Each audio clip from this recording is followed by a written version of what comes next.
Olá! Está no ar o Em Revista desse mês e o tema de hoje está no gostinho de quase todo brasileiro: café.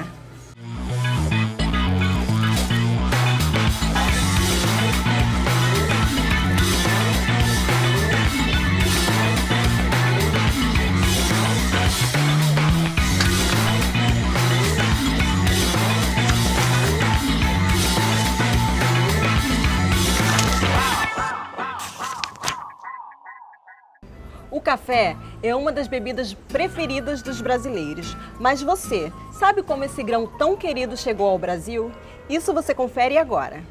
A história do café no Brasil carrega consigo a memória da riqueza e da precarização, do glamour e da exploração, da liberdade e também da escravidão. Uma das bebidas mais consumidas na atualidade. O café e seu ciclo marcaram momentos fundamentais na história do Brasil e até hoje está presente em momentos das nossas vidas. Cafezinho na padaria, aquele feito em casa, no copo de plástico ou em xícaras de louça importada.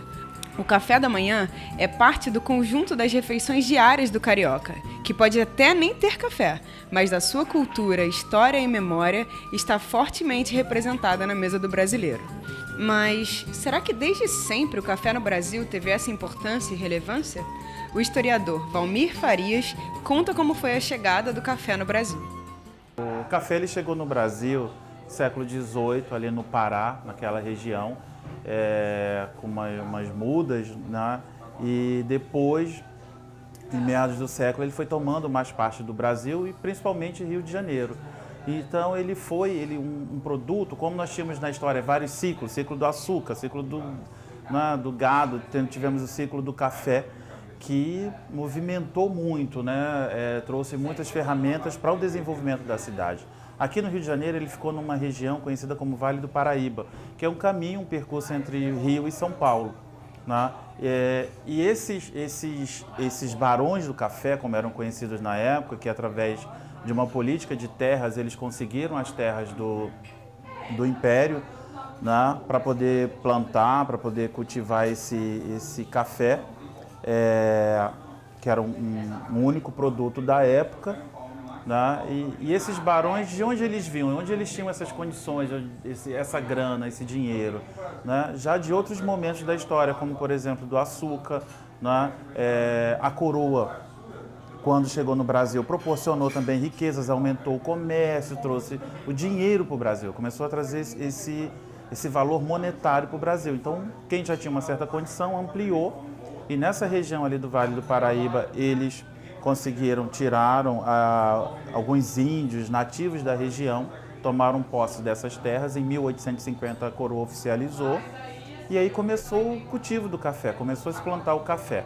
Então você tem registro que em 10 anos você sai de 10% da exportação, passando para 43% de exportação do café brasileiro para a Europa, principalmente Inglaterra, e para os Estados Unidos, né? Esse período no mundo, a gente está naquele período do mercantilismo, né? Novos comércios, novos negócios, né? E o café no Brasil foi o grande boom, foi o produto principal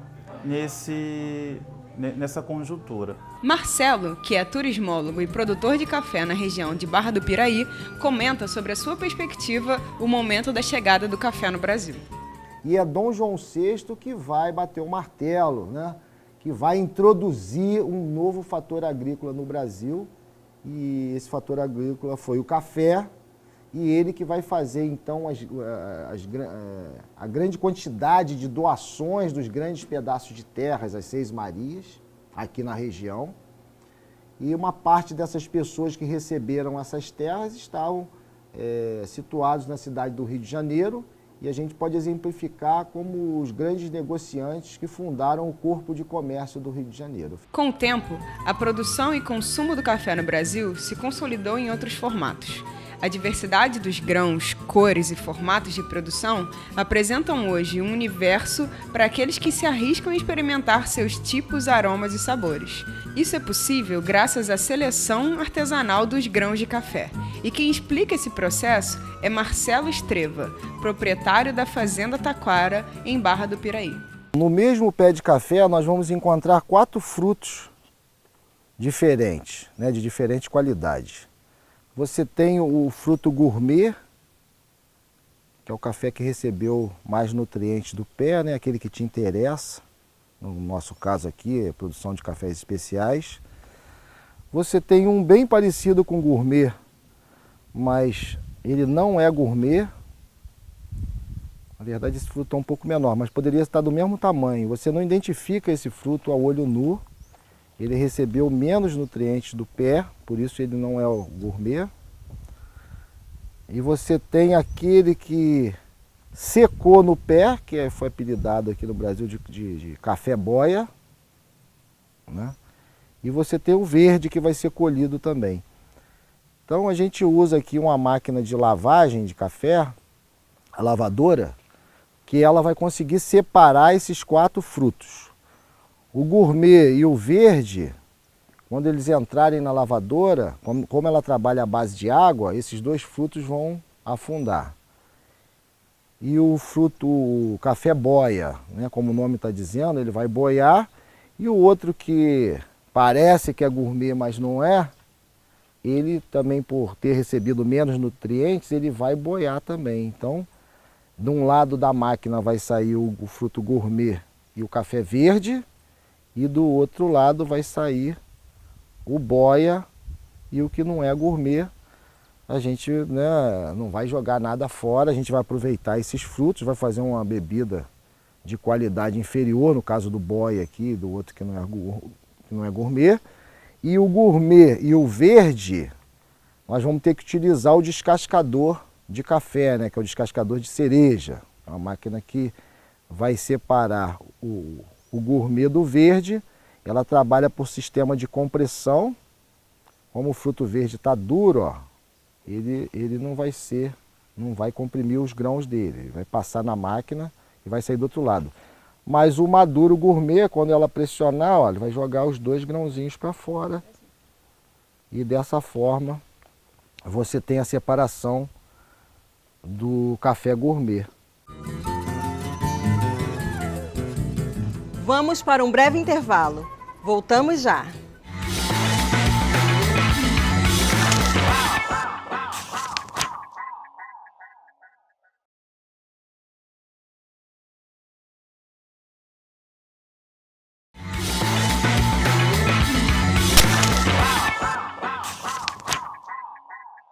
Estamos de volta para falar mais sobre café. Descobrimos que existem vários tipos e sabores. Por isso, visitamos uma cafeteria para mostrar alguns deles. Qualquer hora e lugar é um bom momento para tomar café. Gabriela é fundadora do Café Secreto. Localizada em uma pequena vila no Largo do Machado, Rio de Janeiro, ela conta como surgiu a ideia do nome e da criação de uma cafeteria com grãos selecionados. Mudar um pouquinho de vida, eu estava pensando no futuro, não estava muito me vendo só no cinema. E tinha essa vontade, essa coisa meio romântica, de ter um cafezinho, de ter uma lojinha e tal. E aí eu fui amadurecendo isso, pesquisando, estudando, fazendo umas tentativas e tal. Até que eu comecei a focar no café, eu fui diminuindo a minha ideia, assim, focando mesmo numa coisa só que era bebida, que era o café. E aí eu fui estudar e fui cada vez, enfim, curtindo mais, me apaixonando mais e entendendo também a carência que o Rio de Janeiro tinha, né? Agora nem dá pra falar que tem, agora tá melhor, assim, mas tinha nesse nicho, né? Nessa questão só da bebida café. A gente trabalha com café especial, que é um café que tem uma pontuação de mercado, o que pauta a qualidade dele e o valor dele, o valor de venda dele, tanto ele verde, quanto ele torrado, quanto ele para o consumidor final. Aí eu sirvo eles de várias formas. O foco aqui é esse, assim, é você poder experimentar vários tipos de grãos e vários métodos de preparo, tanto no expresso quanto no coado. Os coados e filtrados, né? E também fazer as bebidas geladas com café, que é uma coisa que a gente não tem muito essa cultura, que é uma loucura, né? Porque é super quente o clima e tal, e o brasileiro não tem muito essa cultura de beber café gelado. Então a gente tem uma gama aí de preparos com a bebida café que permite a pessoa aprender mais e a reeducar o paladar. A gente está acostumado a tomar um café ruim, muito ruim, e acha que aquilo que é café bom. Então, na verdade, tem uma coisa de educação mesmo, de paladar e conhecimento dos nossos maiores bens, né? Nossas maiores riquezas do Brasil. A novidade no bairro reuniu aqueles que já apreciavam a produção artesanal do café e criou ainda um público fiel que nunca antes havia experimentado outro tipo de café diferente dos tradicionais e disponíveis nas prateleiras do supermercado. Tem muita gente que chega aqui porque é amante de café e busca mesmo conhecer e experimentar, e sabe que aqui a gente vai oferecer grãos que provavelmente ela não tem acesso, muitas vezes não tem acesso.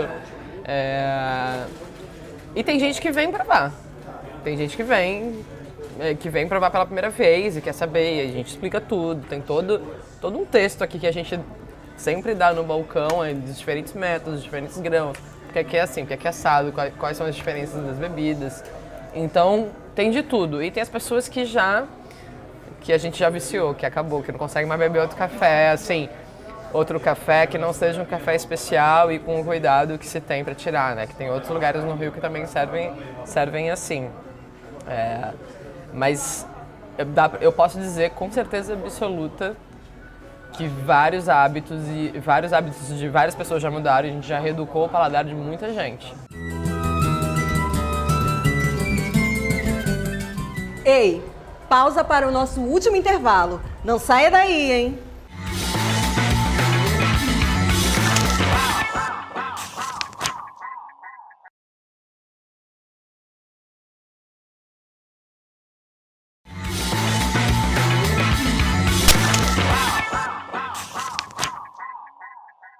Em nosso último bloco, vamos mostrar como o café nasce.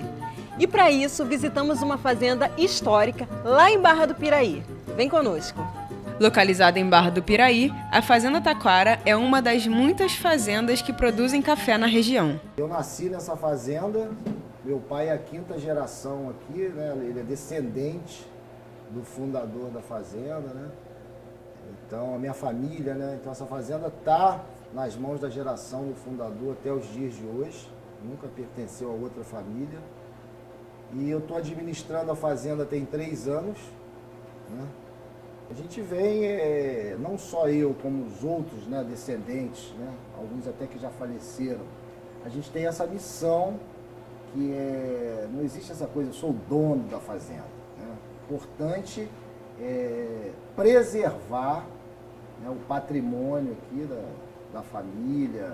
Nós temos um acervo assim, bem completo, móveis, né, que pertenceram ao meu tetravô, documentos históricos, cartas patentes, livros de contabilidade original.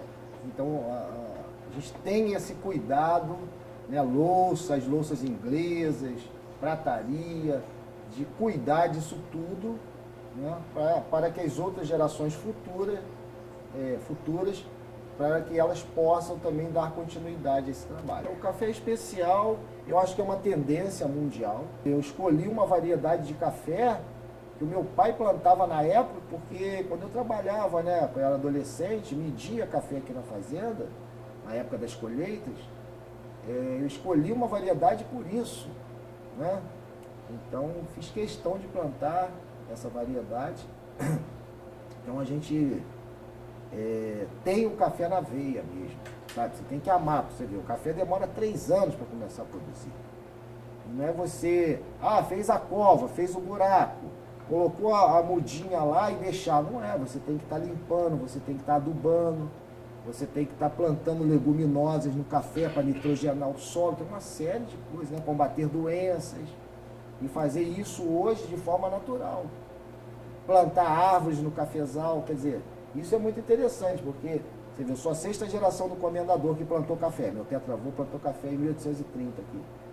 Então, você vê, hoje eu estou usando práticas totalmente contrárias do que ele usava, não é, sem querer criticar. Mas é interessante, né, esse olhar, né, falar assim, pô, desmatou. O lado negativo da produção cafeeira aqui no Vale do Paraíba Fluminense é o desmatamento da Mata Atlântica. Hoje parece que nós temos em torno de 6, 7 ou 8% só de Mata Atlântica original. O resto, o café devastou. Então a gente está plantando árvores no meio do cafezal para sombrear o cafezal, para criar um microclima, né? Para você poder ter uma maturação mais uniforme. Tem que também fazer um investimento na irrigação, que é importante, nós estamos passando por períodos de estiagem grandes. Marcelo comenta que, apesar do novo ramo de atuação na produção do café gourmet em sua fazenda, existe ainda um longo caminho para que o brasileiro se entregue aos novos sabores. Segundo ele, o brasileiro não está acostumado a beber o melhor café, mas tem esperança. Acho que agora está sendo mais divulgado e tal, essa coisa da qualidade da bebida, né? Como vinho, as pessoas que tomam, eu gosto de dar esse exemplo para a gente poder fazer, ó. É como vinho, né? O vinho seco, né? O cara que não está acostumado a tomar vinho seco, né? Que toma só o suave, ele não sabe o que é qualidade de vinhos. A qualidade do vinho está no vinho seco, na uva, né? Um é Pinot Noir, outro é Shiraz, outro é não sei o quê, entendeu? Então, é por aí, o café é a mesma coisa. Aí depende da região, depende da seleção. Resumindo, cafés especiais é seleção. Qual o melhor time do futebol brasileiro? Seleção brasileira. É isso. Entendeu? É por aí. Selecionar os grãos, colher os frutos maduros, ou se não colher os maduros, selecionar os frutos maduros, selecionar os grãos sem defeitos, né? Apurar a bebida, processar bem a secagem do café, processar bem quem vai fazer fermentação, a fermentação, né? Como eu expliquei para você, para poder você ter uma bebida de alto padrão. Tá? Ter cuidados em todas as etapas do processo, porque se você falhar em uma etapa, aí você pode perder aí bastante qualidade, aí compromete, né, o padrão de qualidade do produto. Marcelo nos convida a conhecer as etapas do processo de colheita e de produção do café na casa que foi de sua família. A Casa de Fazenda até hoje preserva utensílios, móveis de época e, claro, a história de gerações que passaram por ali. Ele ficava preso nessa posição, olhando por debaixo da perna, por isso o apelido Vira-Mundo, dizia que ele viu o mundo de cabeça para baixo. Claro que vinha o capataz, que era o escravo de confiança do fazendeiro, o feitor, com a chibata, com o chicote, né, e castigava o negro. Então tem esse detalhe, ó, você tira a gaveta, aqui vai sair mais um conjunto.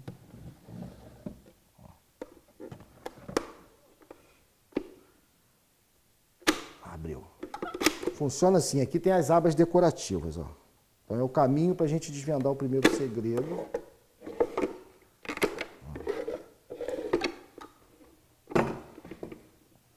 Tem mais 4 segredos aqui, o marceneiro talhou na madeira aqui imitando livros, ó. São gavetas que estão travadas, então você tira essa gaveta de cima.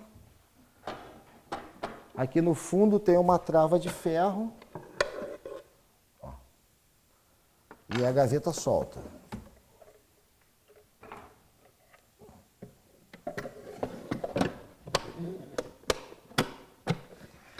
A trava no canto fica aqui no cantinho. Aquelas duas funcionam também. E existe aí o cofre, né? Seria o fundo falso, ó.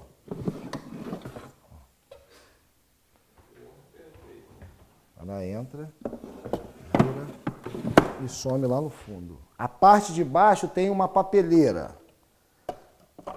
Não é um esconderijo, assim, não é um segredo, porque já tem fechadura. Vou colocar os papéis assim, documentos maiores.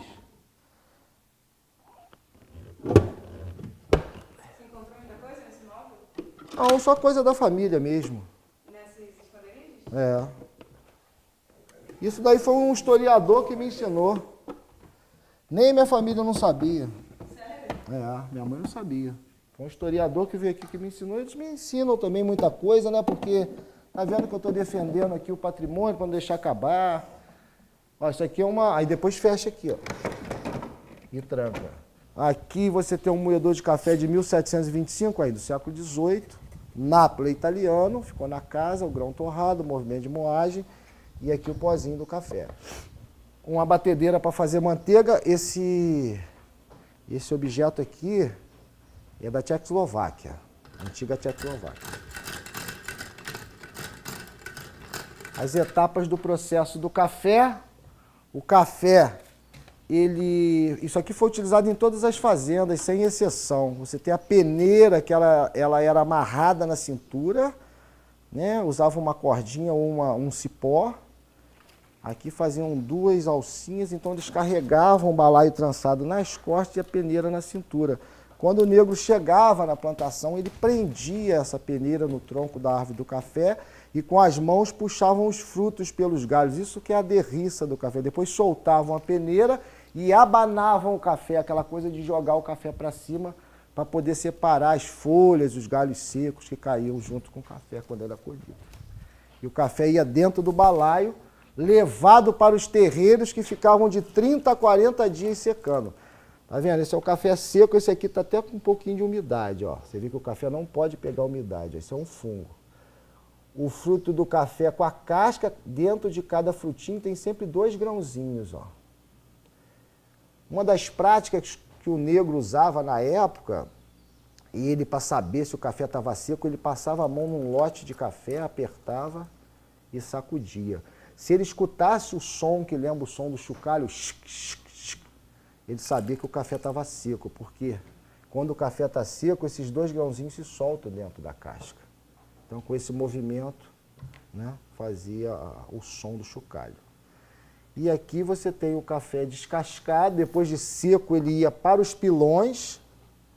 Geralmente as negras faziam esse trabalho com uma batida mais leve, dando a primeira quebra nas cascas. Depois acabavam retirando essas cascas com a ajuda das mãos e peneiras. E esse café, então, ia para a balança. Essa balança é original. Do lado da balança colocava o peso. Esse aqui tem 20 quilos. Então, são 3 pesos de 20 de um lado, a saca vazia do outro, iam enchendo de café. Ela ia ganhando peso, ó, o ponteirinho subindo até chegar ao meio. Estava pesada uma saca de 60 quilos ou 4 arrobas, né? Aquele tipo de medida que eles gostavam de usar na época. E esse café descia todo para o Rio de Janeiro no lombo das mulas pelos tropeiros. O trem só chegou em Barra do Piraí em 1864. Esse é o café descascado, conhecido como café verde, ó. Dessa forma que o café descia. E era exportado, né? E você vê, esse aqui é o café torrado. E vale lembrar que